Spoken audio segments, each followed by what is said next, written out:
નમસ્કાર વિદ્યાર્થી મિત્રો, હું ઉપેશ મોદી ઓમ એજ્યુકેશન ઊંઝામાં આપ સૌનું સ્વાગત કરું છું. વિદ્યાર્થી મિત્રો, આજે આપણે જોવાના છીએ સહ-અધ્યયન પોથીની અંદર સામાજિક વિજ્ઞાન સહ-અધ્યયન પોથી ભાગ નંબર 3, પ્રકરણ છે 4, ઇતિહાસનું પ્રકરણ, ભારતની રાષ્ટ્રીય ચળવળો. એમાં આપણે એનું સોલ્યુશન જોઈએ. તો સૌથી પહેલા વિભાગ એ, નીચે આપેલા પ્રશ્નોના માગ્યા મુજબ જવાબ લખો. એમાં પહેલા આપણને જોડકા આપેલા છે. એ વિભાગની અંદર આપણને આપે છે વાસુદેવ ફડકે, તો એની સામે જવાબ આવશે ભારતમાં ક્રાંતિકારી પ્રવૃત્તિઓ શરૂ કરનાર, એટલે કે પહેલામાં બી. બીજા આપ્યા છે બિપિનચંદ્ર પાલ, તો બિપિનચંદ્ર પાલ એ જહાલવાદી નેતા હતા, એટલે બીજાની અંદર આપણે વિકલ્પ એ લખીએ. ત્રીજાની અંદર આપ્યું છે અરવિંદ ઘોષ, તો અરવિંદ ઘોષ એટલે કે સશસ્ત્ર ક્રાંતિની ભૂમિકા તૈયાર કરનાર ક્રાંતિકારી. ત્યાર પછી ચોથા નંબરે રવિન્દ્રનાથ ટાગોર, તો રવિન્દ્રનાથ ટાગોર નાઇટહુડ સન્માનનો ત્યાગ કર્યો હતો. આપણે શીખી ગયા ને, ગાંધીજીએ કેસરે હિંદનો અને રવિન્દ્રનાથ ટાગોરે નાઇટહુડ સન્માનનો ત્યાગ કર્યો હતો. ત્યાર પછી જોડકા નંબર 2, જલિયાવાલા બાગનો હત્યાકાંડ, તો ઈસવીસન 1919માં. ત્યાર પછી બંગાળાના ભાગલા, તો બંગાળાના ભાગલા થયા 1905માં. ત્યાર પછી બંગાળના ભાગલા રદ, એટલે કે 6 વર્ષ પછી, એટલે 6 × 5 = 11, 1911માં. વિકલ્પ ઈ.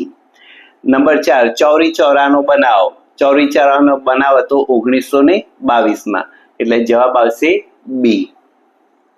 ત્યાર પછી નીચેના વિધાનો ખરા છે કે ખોટા તે જણાવો. નંબર 1, જલિયાવાલા બાગનો હત્યાકાંડ જનરલ ડાયરે કરાવ્યો હતો. ખરું વિધાન, ઓડોનિલ જનરલ ડાયર. ત્યાર પછી નંબર 2, લોર્ડ મિન્ટોને મુસ્લિમ કોમવાદનો પિતા કહેવામાં આવે છે, તો એ વિધાન પણ સાચું છે. નંબર 3, અસહકારનું આંદોલન ઈસવીસન 1942માં શરૂ થયું હતું, એ વિધાન ખોટું. નંબર 4, બ્રિટિશ શાસનના સમયે બિહાર સૌથી મોટો પ્રાંત હતો, એ વિધાન પણ ખોટું. શું આવશે? બંગાળ. નંબર 5, રોલેટ એક્ટને જવાહરલાલ નહેરુએ કારો કાયદો કહ્યો, એ વિધાન પણ કેવું છે? ખોટું છે. નંબર ક, યોગ્ય વિકલ્પ પસંદ કરી ખાલી જગ્યા પૂરો. જલિયાવાલા બાગનો હત્યાકાંડ ખાલી જગ્યા શહેરમાં થયો હતો, પંજાબના અમૃતસરની અંદર.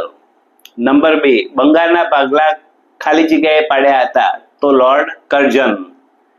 નંબર 3, ભારતમાં ક્રાંતિકારી પ્રવૃત્તિની શરૂઆત ખાલી જગ્યાએ કરી હતી, તો એની અંદર આવશે વાસુદેવ બળવંત ફડકે. નંબર 4, ગુજરાતમાં સર્વપ્રથમ સશસ્ત્ર ક્રાંતિની ભૂમિકા ખાલી જગ્યાએ તૈયાર કરી હતી, તો સશસ્ત્ર ક્રાંતિની ભૂમિકા કરનાર હતા અરવિંદ ઘોષ, એટલે સાચો જવાબ આવશે અરવિંદ ઘોષ. નંબર 5, પાકિસ્તાનના સાચા સર્જક મોહમ્મદ અલી જીના કે રહીમતુલ્લાહ નહીં, પરંતુ ખાલી જગ્યા હતા, તો કોણ હતા? Lord Minto. ત્યાર પછી નંબર ડ, નીચે આપેલ પ્રશ્નોના વિકલ્પમાંથી યોગ્ય વિકલ્પ પસંદ કરી સાચો ઉત્તર લખો. નંબર 1, મદનલાલ ધીંગરાએ ખાલી જગ્યા અંગ્રેજ અધિકારીની હત્યા કરી હતી, તો કોની કરી હતી? વિલિયમ વાયલી, એ વિકલ્પ, એટલે સાચો જવાબ આવશે વિકલ્પ એ. નંબર 2, સ્વરાજ્ય મારો જન્મસિદ્ધ હક છે અને હું તેને લઈને જ જંપીશ, આ વિધાન ખાલી જગ્યાએ ઉચ્ચારેલ, તો કોને ઉચ્ચાર્યું હતું? લોકમાન્ય ટિળક, માટે સાચો જવાબ આવશે બી. ત્યાર પછી નંબર 3, બંગાળના ભાગલાનો અમલ કરાયો તે દિવસને ખાલી જગ્યા દિવસ તરીકે ઉજવવામાં આવ્યો હતો, તો બંગાળના ભાગલાનો અમલ કરાયો તે દિવસે રાષ્ટ્રીય શોક દિન તરીકે જાહેરાત કરી હતી. નંબર 4, વિદેશની ભૂમિ ઉપર સૌ પ્રથમ રાષ્ટ્રધ્વજ ખાલી જગ્યાએ ફરકાવ્યો હતો, તો વિદેશની ભૂમિ ઉપર એટલે કે જર્મનીની અંદર મેડમ ભીખાઈજી કામાએ ભારતનો રાષ્ટ્રધ્વજ લહેરાવ્યો હતો. નંબર 5, શ્રી અરવિંદ ઘોષે ખાલી જગ્યા પુસ્તકમાં ક્રાંતિકારી યોજના વર્ણવેલ હતી? તો ભવાની મંદિર નામના પુસ્તકની અંદર ક્રાંતિકારી યોજના વર્ણવી હતી. નંબર ઈ, નીચે આપેલા પ્રશ્નોના 1-2 વાક્યમાં જવાબ લખો. પ્રશ્ન નંબર 1, બંગાળના ભાગલાનો વિરોધ કરવા ચાલેલા આંદોલનના મુખ્ય લક્ષણો કયા હતા? તો મુખ્ય 3 લક્ષણો હતા. એમાં પહેલું લક્ષણ હતું સ્વદેશી અપનાવવું. નંબર 2, વિદેશી માલનો બહિષ્કાર કરવો. અને ત્રીજા નંબરે અંગ્રેજી નહીં પરંતુ રાષ્ટ્રીય શિક્ષણ અપનાવવું. ત્યાર પછી પ્રશ્ન નંબર 2, જલિયાવાલા બાગનો હત્યાકાંડ કયા તહેવારના દિવસે બન્યો હતો? તો જલિયાવાલા બાગનો હત્યાકાંડ વૈશાખીના તહેવારના દિવસે બન્યો હતો. વૈશાખીનો તહેવાર એટલે કે પંજાબનો એક મુખ્ય તહેવાર આપણે કહી શકીએ. નંબર 3, મુસ્લિમ કોમવાદના પિતા તરીકે કોને ઓળખવામાં આવે છે? તો મુસ્લિમ કોમવાદના પિતા તરીકે આપણે મિન્ટોને એટલે કે મિન્ટોને મુસ્લિમ કોમવાદના પિતા તરીકે ઓળખવામાં આવે છે. અને આપણે આગળ જ એક ખાલી જગ્યા જોઈ ગયા કે પાકિસ્તાનના સાચા સર્જક આપણે કોને કહી શકીએ? મિન્ટોને. નંબર 4, ઈસવીસન 1857ના સંગ્રામના પ્રથમ શહીદ કોણ હતા? તો ઈસવીસન 1857ના સંગ્રામના પ્રથમ શહીદ દેશમંગર પાંડે હતા. ત્યાર પછી હવે જોઈએ વિભાગ બી. ક્રાંતિકારીઓએ રોલેટ એક્ટનો વિરોધ શા માટે કર્યો? તો રોલેટ એક્ટ એટલે કે આ કાયદા મુજબ કોઈ પણ શંકાસ્પદ વ્યક્તિ હોય તો એની ધરપકડ કરાઈ શકાતી હતી. એના માટે કોઈ પણ સાબિતી કે સબૂત વગર તેના ઉપર મુકદ્દમો ચલાવ્યા સિવાય દિવસો સુધી જેલમાં પણ પૂરી શકાતી હતી. એટલે કે સરકારને વિરોધીઓનું દમન કરવાની સત્તા મળી. તેથી ક્રાંતિકારીઓએ રોલેટ એક્ટનો વિરોધ કર્યો. નંબર 2, જલિયાવાલા બાગનો હત્યાકાંડ માટે જવાબદાર અંગ્રેજ અધિકારી કોણ હતો? તો જલિયાવાલા બાગના હત્યાકાંડ માટે જવાબદાર અધિકારી જનરલ ઓડોનિલ ડાયર હતો. નંબર 3, બંગાળના ભાગલા ક્યારે કરવામાં આવ્યા હતા અને કયા વર્ષે રદ કરવામાં આવ્યા? તો બંગાળના ભાગલા માટે 16 ઓક્ટોબર 1905ના દિવસથી અમલ કરાયો હતો. ત્યારબાદ 6 વર્ષના ટૂંકા ગાળા પછી એટલે કે 1911માં બંગાળના ભાગલા રદ કરવામાં આવ્યા હતા. નંબર 4, ચોરી ચોરાનું આંદોલન સાથી મોકૂફ રખાયું? તો ચોરી ચોરા ગામે એક ઉશ્કેરાયેલા ટોળાએ એક પોલીસ ચોકીને આગ લગાડી હતી અને આ પોલીસ ચોકીમાં 21 જેટલા પોલીસો મૃત્યુ પામ્યા. અને આ હિંસક સમાચાર ગાંધીજીને મળતા ગાંધીજીએ આંદોલન પાછું ખેંચ્યું. નંબર 5, વિદેશમાં ક્રાંતિકારી ચળવળ કોણે કોણે ચલાવી હતી? તો વિદેશોમાં ક્રાંતિકારી ચળવળ ચલાવનાર માં જોઈએ તો એક તો શ્યામજી કૃષ્ણ વર્મા, મદનલાલ ધીંગરા, વીર સાવરકર, લાલા હરદયાલ, રાજા મહેન્દ્ર પ્રતાપ, મેડમ ભીખાઈજી કામા, સરદારસિંહ રાણા, મૌલાના અબ્દુલ્લા, મૌલાના બશીર, ચંપક રમન પિલ્લાઈ વગેરે આપણે ગણાવી શકીએ. ત્યાર પછી નંબર સી, એમાં પ્રશ્ન નંબર 1, નીચેના પ્રશ્નોના મુદ્દાસર જવાબ લખો. નંબર 1, હિન્દના મુસ્લિમોએ ખિલાફત ચળવળ શા માટે શરૂ કરી હતી? તો ખિલાફત ચળવળ એટલે કે પ્રથમ વિશ્વયુદ્ધ દરમિયાન તુર્કી જર્મનીની સાથે જોડાયું હતું. આપણે શીખી ગયા બીજા પાઠની અંદર પ્રથમ વિશ્વયુદ્ધની ઘટના. એની અંદર શું થયું? ઇંગ્લેન્ડનો વિજય થયો, જર્મનીની હાર થઈ. માટે તુર્કી સાથેની જે સંધિ હતી એ સંધિ કેવી હતી? અત્યંત કડક અને અન્યાયી સંધિ થઈ હતી. અને તે સમયે તુર્કીના સુલતાન તરીકે ઇસ્લામ ધર્મના ખલીફા હતા. ઇંગ્લેન્ડની શરતોનો વિરોધ કરવા માટે અને તેને હળવી કરવાના ઉદ્દેશથી હિન્દના મુસ્લિમોએ ખિલાફત ચળવળ શરૂ કરી હતી. મૌલાના શૌકત અલી અને મૌલાના મોહમ્મદ અલી આ આંદોલનના મુખ્ય નેતાઓ હતા. અને ગાંધીજીએ આ આંદોલનને ટેકો પણ જાહેર કર્યો હતો. નંબર 2, વિસ્તૃત પરિચય આપો. એમાં પહેલા નંબરે આપણને કહ્યું છે મદનલાલ ધીંગરા. તો મદનલાલ ધીંગરા એક ભારતીય ક્રાંતિકારી હતા, જેમને બ્રિટિશ શાસન સામે ભારતીય સ્વતંત્રતા ચળવળમાં સક્રિય ભૂમિકા ભજવી હતી. તેઓ ભારતમાં બ્રિટિશ અધિકારીઓની હત્યા માટે, ભારતીયો ઉપર અત્યાચારના વિરોધ માટે તેમજ ભારતીય ચળવળના સમર્થનમાં કરજણ વાયલીની હત્યા માટે જાણીતા છે. ત્યાર પછી બીજા નંબરે કહ્યું છે મેડમ ભીખાઈજી કામા.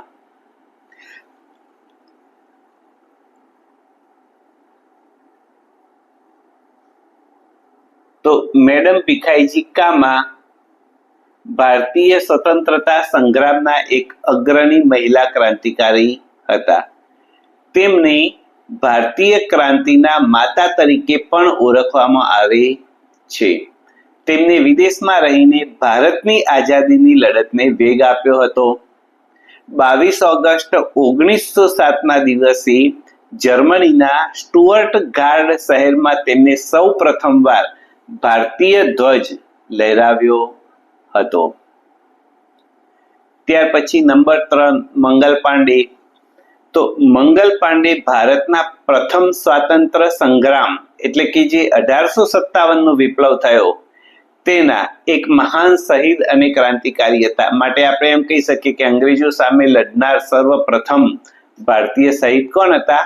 મંગલ પાંડે. એવો પ્રશ્ન એક શરૂઆતમાં જ આવી ગયો.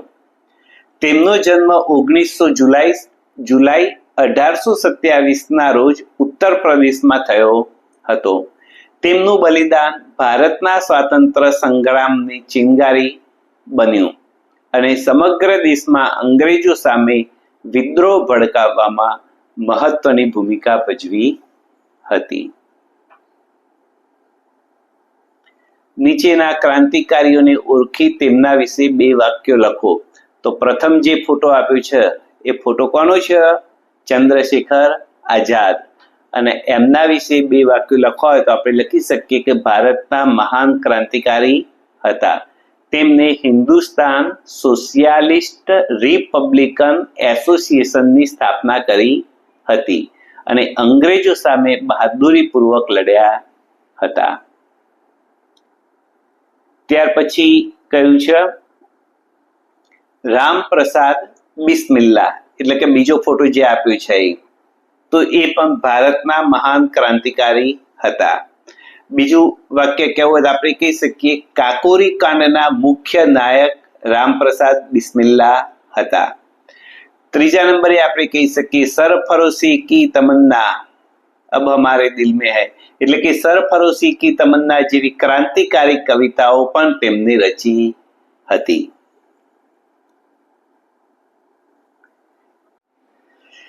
ચલો ત્યાર પછી ત્રીજા નંબરે જે ફોટો આપ્યો છે એ ફોટો છે વાસુદેવ બળવંત ફડકે. તો એમના વિશે 2-3 વાક્યો કહેવા હોય તો આપણે કહી શકીએ કે ભારતના પ્રથમ ક્રાંતિકારી નેતા હતા. અંગ્રેજો સામે સશસ્ત્ર વિદ્રોહની શરૂઆત કરી હતી. ત્રીજું વાક્ય આપણે કહી શકીએ કે ભારતીય સશસ્ત્ર ક્રાંતિના પિતા તરીકે તેમને ઓળખવામાં આવે છે. નીચેના પ્રશ્નોના સવિસ્તર જવાબ લખો. તો એમાં પ્રથમ પ્રશ્ન આપણને આપ્યો છે જલિયાવાલા બાગના હત્યાકાંડ વિશે ટૂંક નોંધ લખો. વિદ્યાર્થી મિત્રો, ખૂબ જ અગત્યનો પ્રશ્ન છે, વારંવાર પરીક્ષાની અંદર પૂછાય છે. પંજાબમાં અમૃતસરમાં ડોક્ટર સત્યપાલ અને ડોક્ટર કિચલુની હત્યાના વિરોધમાં વૈશાખીના દિવસે જલિયાવાલા બાગમાં એક સભાનું આયોજન કરવામાં આવ્યું હતું. તે સમયે લશ્કરના સૈનિકોને લઈને જનરલ ડાયર ત્યાં પહોંચી ગયો અને કોઈ પણ પ્રકારની પૂર્વ ચેતવણી આપ્યા વિના મશીન ગનમાંથી ગોળીઓનો વરસાદ નિર્દોષ પ્રજા ઉપર વરસાવ્યો.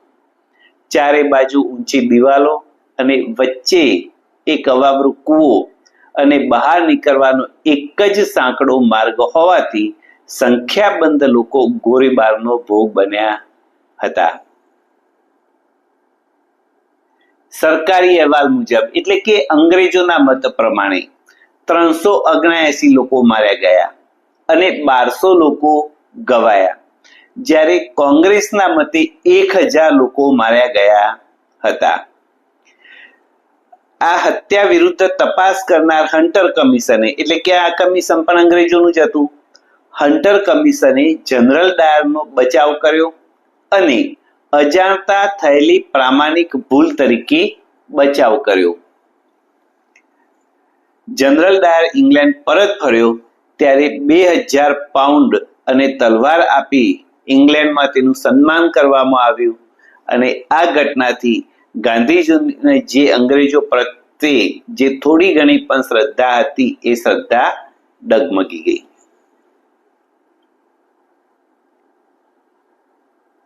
ત્યાર પછી જોઈએ પ્રશ્ન નંબર 2. અસહકારના આંદોલનના કાર્યક્રમો અને સ્વરૂપ સવિસ્તાર વર્ણવો. આંદોલનની શરૂઆતમાં ગાંધીજીએ કૈસરે હિન્દ અને રવિન્દ્રનાથ ઠાગોરે નાઇટહુડ સન્માનનો તથા અન્ય નેતાઓએ પોતાની પદવીનો ત્યાગ કર્યો. વિદ્યાર્થીઓએ અંગ્રેજી શાળાઓ અને કોલેજો છોડી. વિદેશી માલનો બહિષ્કાર થયો. ડ્યુક ઓફ કૈનાટ ભારતમાં આવ્યા ત્યારે ભારતમાં એમનો બહિષ્કાર કરવામાં આવ્યો. ભારતમાં રાષ્ટ્રીય શાળા કોલેજોની સ્થાપના થઈ. સ્વદેશી પ્રચાર થતા ઇંગ્લેન્ડથી આવતા કાપડ, પગરખાં તથા અન્ય ચીજ વસ્તુઓમાં ઘટાડો થતા બ્રિટિશ પાર્લામેન્ટમાં તેનો પડઘો પડ્યો. ઇંગ્લેન્ડને થયેલા નુકસાનથી સરકાર ચોંકી ઉઠી. તિરક ફંડમાં 1 કરોડથી વધુ નાણાં એકઠા થયા અને સાથે હિન્દુ મુસ્લિમ એકતા પણ પ્રગટ થઈ. આ આંદોલનને નિષ્ફળ બનાવવા માટે સરકારે દમન નીતિનો સહારો લીધો. લાઠીમાર, ગોળીબાર, ધરપકડો અને અમાનુષી અત્યાચાર કરવામાં આવ્યા. હિન્દુ મુસ્લિમ એકતાને તોડવાનો નિષ્ફળ પ્રયાસ પણ અંગ્રેજો દ્વારા કરવામાં આવ્યો. તેમાં અંગ્રેજોને સફળતા પ્રાપ્ત થઈ નહીં. વિદ્યાર્થી મિત્રો, જો ચેનલને સબસ્ક્રાઇબ ન કરી હોય તો ચેનલને સબસ્ક્રાઇબ કરી દેજો કે જેથી કરીને કોઈ પણ નવો વિડીયો બહાર પડે તો એનું નોટિફિકેશન આપણને પ્રાપ્ત થાય. તેમ ઉપરાંત તમારા મિત્રોને પણ શેર કરજો કે જેથી તમારા મિત્રો પણ આ વિડીયોનો લાભ લઈ શકે. ત્યાર પછી જોઈએ પ્રશ્ન નંબર 3. ટૂંક નોંધ લખો. ગુજરાતમાં ઉગ્ર ક્રાંતિકારી ચળવળ. તો ગુજરાત વિદ્યાર્થી મિત્રો કઈ રીતે પાછળ રહ્યા, એ વખતે પણ ગુજરાત આગળ હતું. તો ગુજરાતમાં સશસ્ત્ર ક્રાંતિની ભૂમિકા તૈયાર કરનાર પ્રથમ નેતા અરવિંદ ઘોષ હતા. તેમના ભાઈ બારિન્દ્ર કુમાર ગુજરાત આવ્યા અને દક્ષિણ ભાગને ખૂંદી વળ્યા. તેમને છોટુભાઈ, અંબુભાઈ, સાકરિયા સ્વામી કે જે ઝાંસીની રાણીની સાથે હતા તેમની સાથે મુલાકાત કરી. બારિન્દ્ર કુમારે વડોદરા, ચરોતર, અમદાવાદ, મહેસાણા એમ દરેક સ્તરે યુવાનોને ક્રાંતિનો રંગ ગુજરાતમાં લગાડ્યો. આ સંદર્ભે અમદાવાદમાં રાયપુર દરવાજા બહાર વાઇસરોય મિન્ટોની બગી ઉપર બોમ્બ નાખવાનો ક્રાંતિકારી બનાવ બન્યો.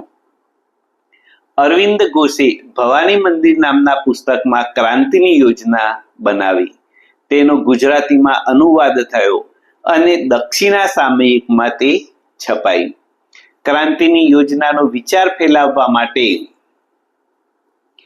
દેશી વનસ્પતિ દવાઓ, સાબુ બનાવવાની રીત, કસરત, ગુલાબનો કિસ્સો વગેરે શીર્ષકો વાળી પુસ્તિકાઓ પ્રગટ કરાયેલી, જેથી અંગ્રેજોને ખબર ન પડે.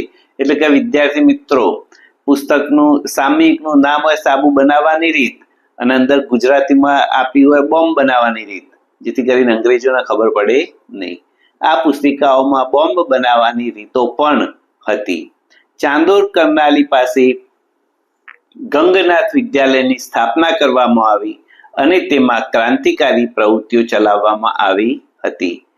સરકારે સખત પગલાં પણ લીધા, પરંતુ લડત અટકી નહીં. ત્યાર પછી પ્રશ્ન નંબર 4, બંગભંગ આંદોલન વિશે નોંધ લખો. બ્રિટિશ શાસન સમયે બંગાળ સૌથી મોટો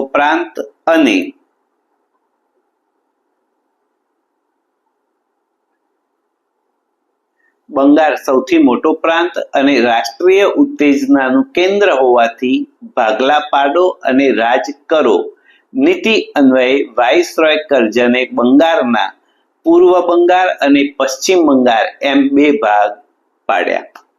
ભાગલાના દિવસે સમગ્ર બંગાળમાં રાષ્ટ્રીય શોક દિન મનાવવામાં આવ્યો. વિદેશી માલનો બહિષ્કાર અને સ્વદેશીને ઉત્તેજન અપાયું. ભારતના અન્ય પ્રાંતોમાં પણ તેની અસર થઈ. આ આંદોલનના મુખ્ય 3 લક્ષણો: નંબર 1, સ્વદેશી અપનાવવું, નંબર 2, વિદેશી માલનો બહિષ્કાર અને નંબર 3, રાષ્ટ્રીય શિક્ષણ હતા. ઇંગ્લેન્ડથી આયાત ઘટતા મોટું નુકસાન થવાથી બ્રિટિશ પાર્લામેન્ટમાં તેનો પડઘો પડ્યો. છેવટે 6 વર્ષ જેટલા ટૂંકા ગાળામાં બંગાળના ભાગલા રદ કરવા પડ્યા. તો વિદ્યાર્થી મિત્રો, અહીં સ્વાધ્યાય પોથીની અંદર આપેલા આ પ્રકરણના બધા જ પ્રશ્નો પૂર્ણ થાય છે. નવા વિડીયોમાં ફરી મળીશું. જય હિન્દ, જય ભારત.